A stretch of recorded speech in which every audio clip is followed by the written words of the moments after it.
The following announcement has been paid for by Perched on the Top Rope.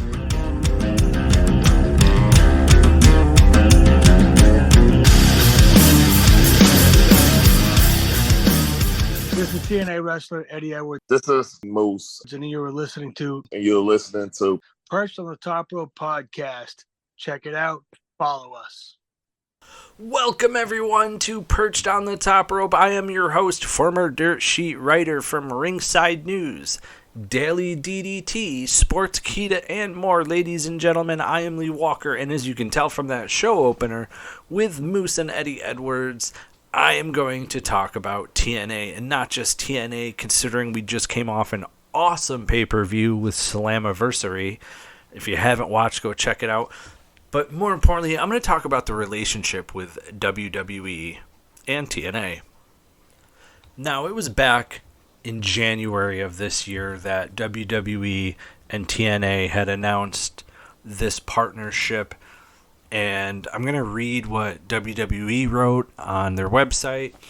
And it says, WWE, part of the TKO Holdings and TNA Wrestling, one of the world's top wrestling brands and a subsidiary of Anthem Sports and Entertainment, today announced a multi-year partnership aimed at creating unprecedented crossover opportunities within WWE, TNA, and NXT programming, along with NXT superstars and TNA wrestling stars.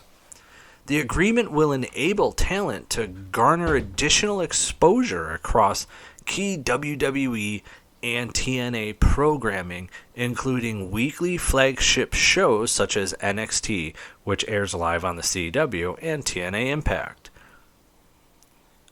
There will be select WWE premium live events, as we have seen with the Royal Rumble and WrestleMania, and TNA pay-per-views such as this past Slammiversary, in turn bolstering their in-ring development and exposure to world-class talent and coaching.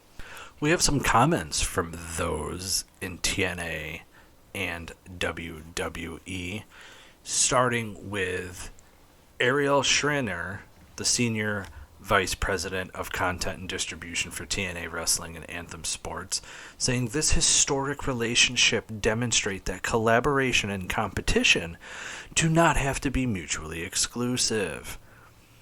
Our partnership allows the TNA Wrestling brand and its incredible athletes to reach a significantly wider audience, while giving WWE and NXT stars an opportunity to cross the line and gain valuable experience as they join forces with one of the most talented rosters in professional wrestling today.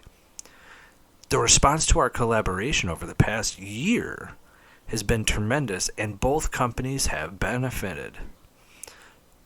But the fans have reaped the greatest rewards from this talent crossover and working relationship. Now our next comments are from the WWE Senior Vice President of Talent Development Creative, Shawn Michaels.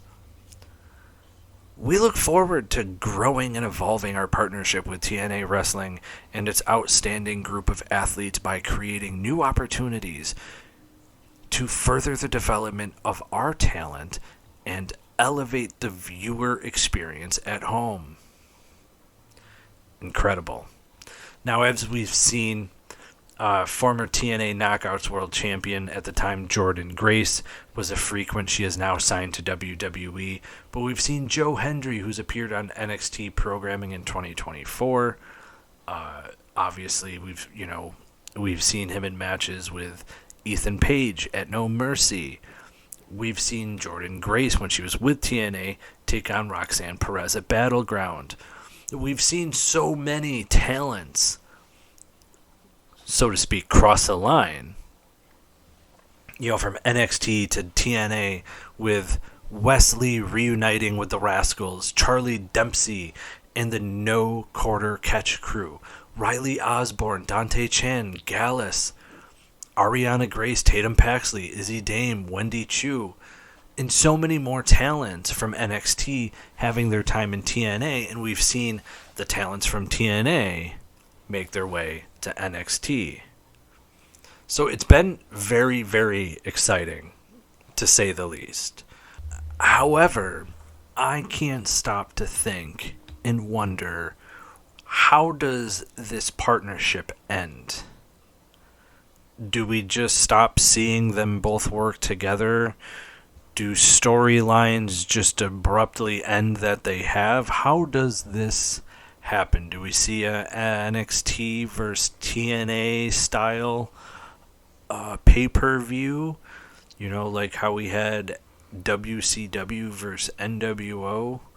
You know, do we have those kind of things go on? Or does WWE buy TNA at the end?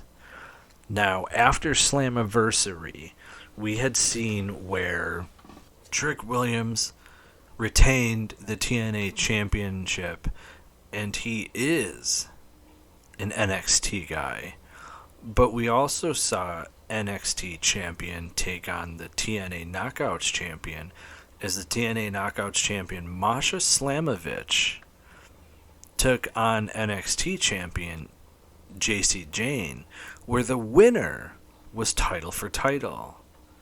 Now, I swore up and down this was the match that we were going to see a TNA superstar hold an NXT title. Unfortunately, I was wrong, and JC Jane defeated Masha Slamovich, so she is now the NXT champion and now the TNA Knockouts champion. She now holds both belts, and I swore up and down this was going to be the time that we see a TNA superstar hold the NXT championship, but that didn't happen, and it's not so much that I'm curious as to why. It's now more becoming of, will we see a TNA star hold an NXT title? Is that possible? Because so far, from what I've seen with this relationship, it started off slow, not gonna lie. We were seeing TNA bring their best to NXT, but we were seeing more of the lower mid-card kind of guys get brought to TNA. I mean, that has since changed. We're now seeing, better and better as the relationship develops. Maybe it's a trust thing, but I really think that WWE is, I don't want to say taking advantage of the relationship or partnership that they have, because that was a total AEW thing that happened. AEW totally took advantage and did no justice, in my opinion. However, I think the relationship does help, because this event was only going to have 4,500 people for Slammiversary, and it sold out, and they ended up with over 7,000 with the announcement of AJ Styles returning to TNA, which was a big deal. So why do I feel this way? Well, my next reasoning would be that on WOR, Wrestling Observer Radio, Dave Meltzer had said that there's a lot going on under the hood of this expanded relationship between WWE and TNA. For example, one of the things WWE said to be looking for is to block AEW from securing international TV deals that are available now that Netflix is the international home of WWE programming. So Metzler said, multiple people have confirmed to me that they want to get TNA on those television outlets that they're leaving. I'm sure India being the big one. So AEW doesn't get those television outlets, because all of those shows are on Netflix internationally. They can't put anything on those stations. So they want to make sure that it's not AEW on those stations. So that's one of the many reasons that they're doing this. So, with TNA having outlets in other countries where AEW has not gotten to yet, WWE wants to make sure that they don't have AEW on those outlets. So they're working with TNA to make sure that doesn't happen. But also, Metzler added that people close to the situation think that this deal will eventually lead to WWE buying TNA. And Metzler said, I know people who are close to the situation who think that it's going to end up with WWE owning them. And I agree. I agree cold-heartedly. Like, there's no signs telling me that it's not going to go that way. That it's not going to be WWE makes an announcement on TNA that they're buying TNA. So WWE's trying to block AEW, but also WWE has been expanding globally, especially since they bought AAA, which is based out of Mexico. They work with Noah out of Japan. Could we see them buy Noah in Japan? The possibilities there. And then they would have, a company in Japan, a company in Mexico, companies in the United States. It would make sense. So, with the recently purchase of AAA, which was announced during WrestleMania 41 weekend, former WWE employee Dutch Mantel recently explained why the sports entertainment juggernaut known as WWE might be interested in buying the promotion TNA. Now, he addresses the rumors on Brodown on Sportskeeda Wrestle Binge. And this is what he had to say. Oh, well, for TNA, it's good news. That's capitalism. You buy it for this amount, then you sell it for a bigger and bigger amount. So you've made money, and they don't have to worry about it, Dutch said. Now, he said that because he thinks that WWE would look to buy TNA, but eventually sell it. So that's why in his comments he says, oh, you buy it for XYZ, then you sell it for a bigger amount.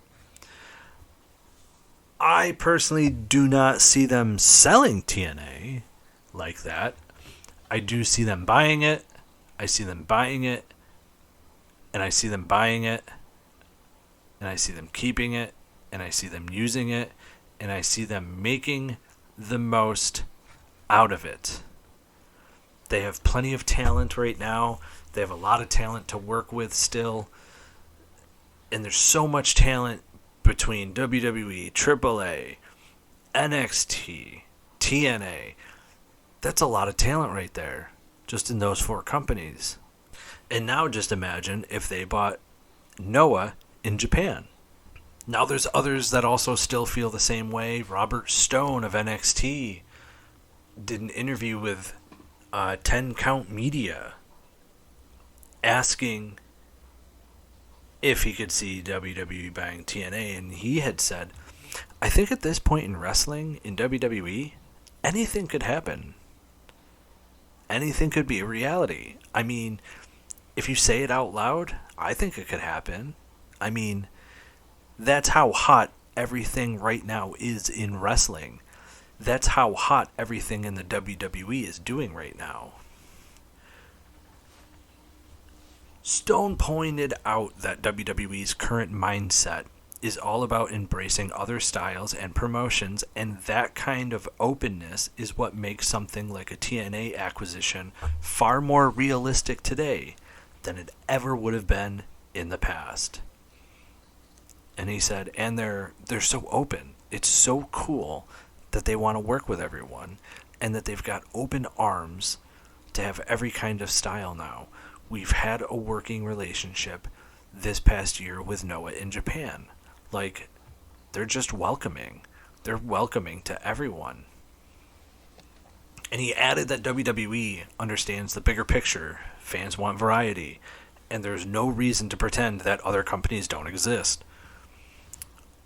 Because they understand that there's a lot of wrestling out there.